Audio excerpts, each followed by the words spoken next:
नमस्कार दोस्तों। आज हम बात करेंगे डोनाल्ड ट्रंप की टैरिफ वॉर नीति के बारे में, जिसने वैश्विक व्यापार और अमेरिका के कूटनीतिक संबंधों को गहरे स्तर पर प्रभावित किया है। डोनाल्ड ट्रंप ने अपने पहले कार्यकाल 2016 से 2020 में टैरिफ मुख्य रूप से चीन को निशाना बनाकर लगाए गए थे, लेकिन अब उन्होंने अपने मित्र राष्ट्रों पर भी शुल्क बढ़ाने शुरू कर दिए हैं। इसका असर अब उनकी खुद की अर्थव्यवस्था और राजनीतिक भविष्य पर पड़ रहा है। हाल ही में कनाडा, जापान, दक्षिण कोरिया और यूरोप के कई देशों ने अमेरिकी हथियारों और अन्य उत्पादों के आयात पर पुनर्विचार करना शुरू कर दिया है, जिससे अमेरिकी रक्षा और व्यापार उद्योग को बड़ा झटका लगा है।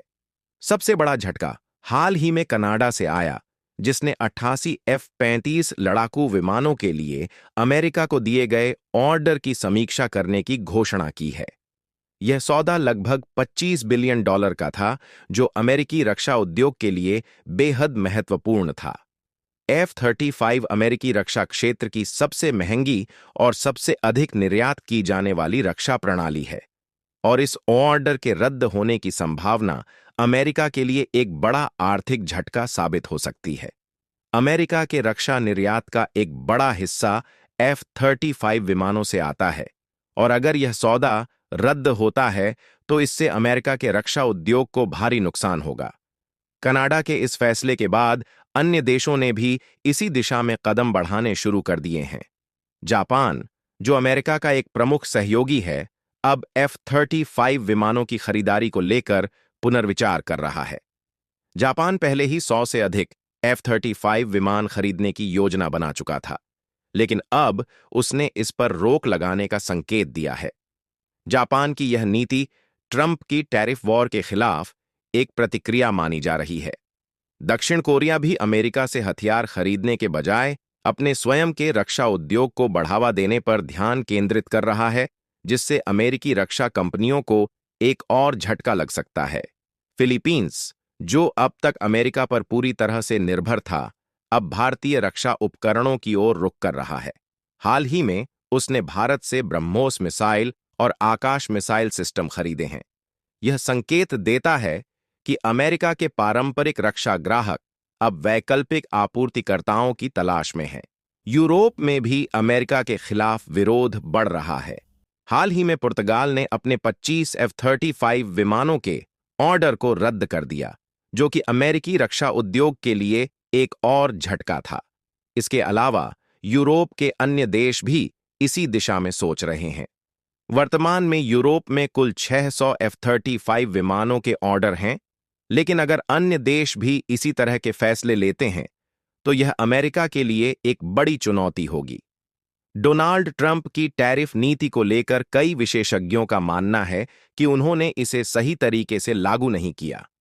उनके पहले कार्यकाल के दौरान टैरिफ केवल चीन के खिलाफ लगाए गए थे, जिससे अमेरिका को कुछ हद तक लाभ हुआ। लेकिन इस बार उन्होंने चीन के साथ साथ अपने मित्र देशों के खिलाफ भी टैरिफ वॉर छेड़ दिया, जिससे अब अमेरिका को ही नुकसान हो रहा है। टैरिफ वॉर का असर केवल रक्षा उद्योग तक सीमित नहीं है, बल्कि यह अमेरिका के अन्य व्यापारिक क्षेत्रों को भी प्रभावित कर रहा है। यूरोप में अमेरिकी उत्पादों का बहिष्कार किया जा रहा है, जिससे अमेरिकी कंपनियों को भारी नुकसान हो रहा है। यूरोपीय सरकारें अब अमेरिकी तकनीकी कंपनियों के खिलाफ भी कदम उठा रही हैं।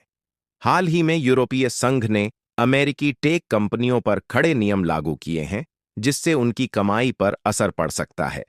अगर डोनाल्ड ट्रंप अपनी टैरिफ नीति में बदलाव नहीं करते हैं, तो यह उनके लिए राजनीतिक रूप से भी घातक साबित हो सकता है। उनके फैसलों की वजह से अमेरिका के पारंपरिक सहयोगी उनसे दूर हो रहे हैं, और इसका असर उनकी लोकप्रियता पर भी पड़ सकता है। आगामी अमेरिकी चुनावों में यह एक महत्वपूर्ण मुद्दा बन सकता है।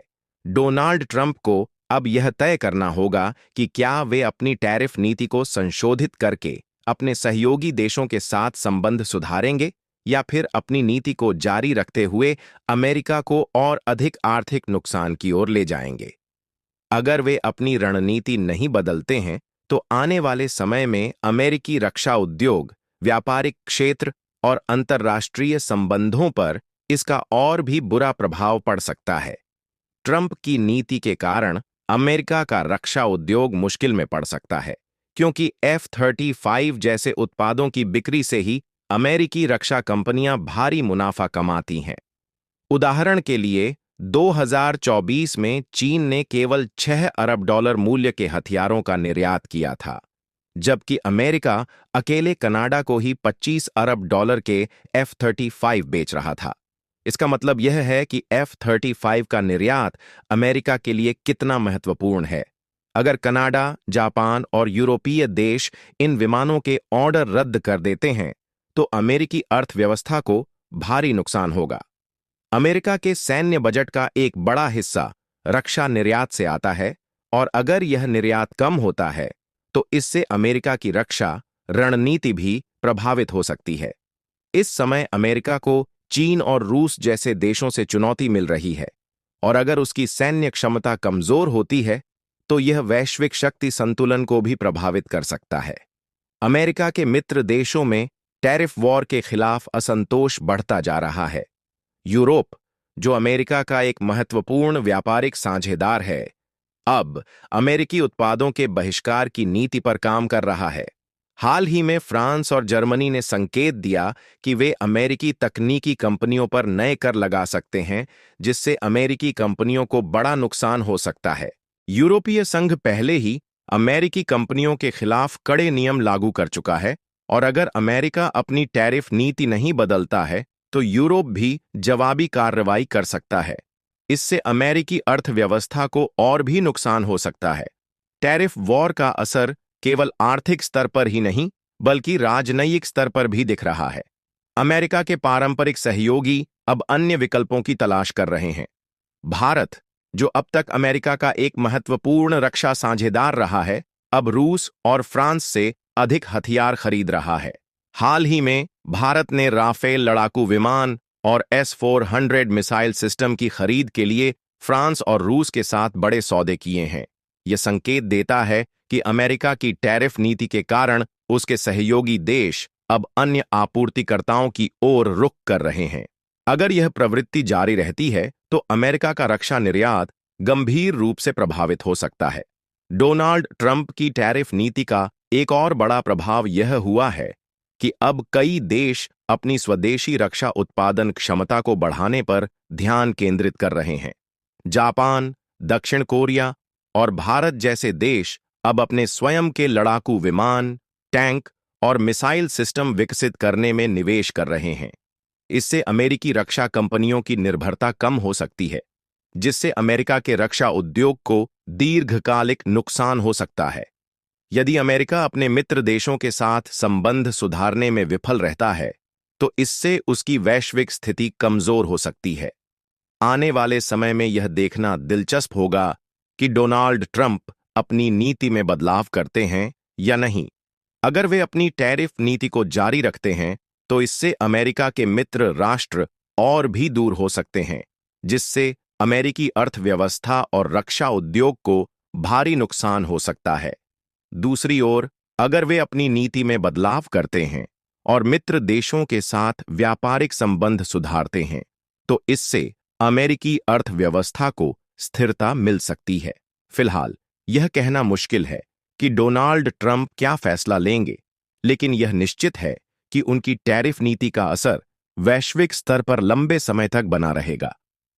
तो दोस्तों, आपको क्या लगता है? क्या डोनाल्ड ट्रंप को अपनी टैरिफ नीति बदलनी चाहिए?